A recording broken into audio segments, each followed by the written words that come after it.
Hathnikund barrage से लगातार पानी छोड़े जाने के बाद फरीदाबाद में कई गांव में बाढ़ जैसे हालात पैदा हो गए हैं। लगातार गांव-गांव जाकर के हम लोग आपको जो है वो जानकारी दे रहे हैं कि किस गांव में किस तरीके के हालात हैं। चाहे बसंतपुर गांव की बात हो और फिर चाहे तमाम जमुना से लगते हुए जितने भी गांव हैं। अभी इस समय हम लोग एक गांव के अंदर खड़े हुए हैं जहां पर कि जो कैंप है वो आयोजित किया गया है, जिसमें लगभग 35 लोगों को जो है वो रेस्क्यू करके यहाँ पे जो है वो लाया गया है और 35 लोगों को इस सरकारी स्कूल में जो है वो रखा गया है। लगातार जिस तरीके से जगह जगह तमाम गांव की बात करी जाए तो तमाम गांव में जो है वो इसी तरीके के रेस्क्यू ऑपरेशन जो है वो जारी हैं, क्योंकि कहीं ना कहीं कई लोग ऐसे अभी भी हैं जो कि बाढ़ से प्रभावित इलाके में जो है वो रह रहे हैं और इसके पश्चात वहां पर जो है वो ये लोग बसे हुए हैं। और देख सकते हैं कि आप इस तरीके का जो है वो इनके लिए यहाँ पे व्यवस्था जो है वो की गई है, चाहे फिर उनको ठहरने की व्यवस्था हो या फिर दवाई पानी की व्यवस्था हो और या फिर जो खाने पीने की व्यवस्था हो। तो तमाम तरीके की जो फैसिलिटी है वो यहाँ पे की गई है। एक बार हम जो गांव के सरपंच हैं पहले उनसे जानने की कोशिश करते हैं आखिरकार किस तरीके से रेस्क्यू ऑपरेशन चल रहा है। सर, किस तरीके से चल रहा है रेस्क्यू ऑपरेशन? हम कल सुबह की बात है तो हम वैसे तो लगातार स्थिति पर नजर रखे हुए हैं, पर कल मेरा भाई है छोटा अरुण, मैंने उससे पूछी थी कि जो वहाँ खेतों पे रहते हैं वो आगे के वही हैं। उन्होंने कही भाई वो वही है अभी। तो मैंने उससे कही, उनका फोन मिला, मैंने इनसे फोन से बात करी, कही जी हम तो वही हैं। मैंने कि आज रात को बहुत ज्यादा पानी आएगा, आप लोग सब इधर आ जाओ। उनकी जी हमारे पास कोई साधन नहीं आने का। तो मैंने कि फिर कैसे करें। फिर हम यहाँ से गए जी, वहाँ टीप लेके गए, जो ट्रैक्टर कुछ तो इनके पास है, कुछ हम लेके गए। और उसके बाद फिर अपना जो केएमपी है, केएमपी पे इनको वहां कर बुला करके और अपने ट्रैक्टर में इनको वहां से लेकर के गए। लगभग कितना एरिया है जो प्रभावित हो रहा है इस समय आपके गांव से लगता है? कम से कम 200 एकड़ तो हमारे गांव की जमीन है जी जो प्रभावित है जी, वहाँ पे जिसमें फसल हो गई थी जी। तो हाँ सारी फसल भी नष्ट हो गई होगी। हाँ, सारी फसल नष्ट हो गई जी। उसके बाद हम इन्हें लेकर आए, इनके खाने पीने का इंतजाम किया है जी। और हमारे जितने भी अधिकारी, हमारे डीसी साहब हैं, पूरे अधिकारी नजर बनाए हुए हैं, बार बार आते हैं यहाँ पर, देखते हैं। और हमारे जिले के जो अध्यक्ष हैं पंकज पूजन जी, उन्होंने भी दौरा किया, उन्होंने भी आगे लोगों की मदद की है जी। तो 35 लोगों का जो है वो रेस्क्यू किया गया है। इस तमाम इलाके से जो है वो अलग अलग जगह से लेके आए हैं। आप लोग क्या नाम है जी, कहाँ से आए हो आप लोग? मनतारा देवी चांदपुर खादर से। चांदपुर खादर से। तो कितने परिवार थे आपके जो टोटल वहाँ पे फंसे हुए थे?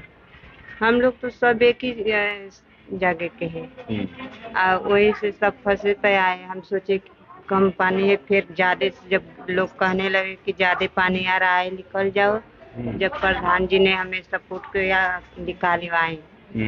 जब हम यहाँ आए कल दिन भर बारिश हुई।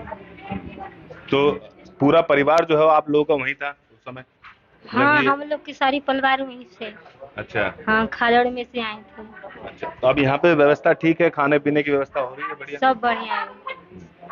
तो इस समय हम चांदपुर गांव में हैं। आप देख सकते हैं कि ये सामने आपको एक बार और दिखा देते हैं। देखिए तमाम वो लोग हैं जो कि रेस्क्यू करके जो है वो लाए गए हैं। चांदपुर खादर में लगता हुआ जो इलाका था वहां पर जो है वो ये देख सकते हैं कि मेडिकल फैसिलिटी भी जो है वो बाकायदा इनको दी गई है। स्वास्थ्य विभाग की टीम की तरफ से जो है वो लगातार इनका देखरेख की जा रही है। पर मैडम से हम जानने की भी कोशिश करते हैं कितने लोग आए हैं, किस तरीके की क्या क्या समस्याएं हैं। मैडम, किस तरीके के कितने लोग आए हैं, क्या क्या दवाइयाँ दी जा रही है? ज्यादातर तो लोग बुखार, खांसी, जुकाम, सर दर्द, पैर दर्द और एलर्जी के हैं मेन तो। लगभग अभी कितने लोगों को आप दवाई दे चुके हैं? 20 को दे चुके हैं। 20 के? हाँ जी।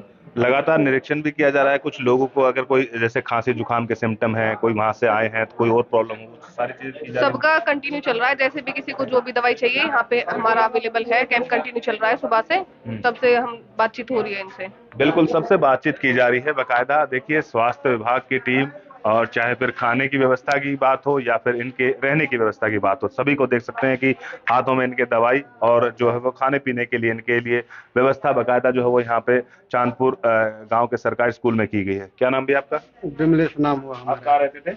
हम रह रहे थे जंगल में, जो चांदपुर का खादर है ना उसमें रह रहे थे, परमा लगा रहे थे। तो उसमें तो पानी बहुत ज्यादा भर गया है। किसी तरह शाम को जान बचा कर निकले और आए यहाँ। प्रधान जी हम लोग को बुलाए और ट्रैक्टर भी भेजे और हम लोग आ गए यहाँ पे।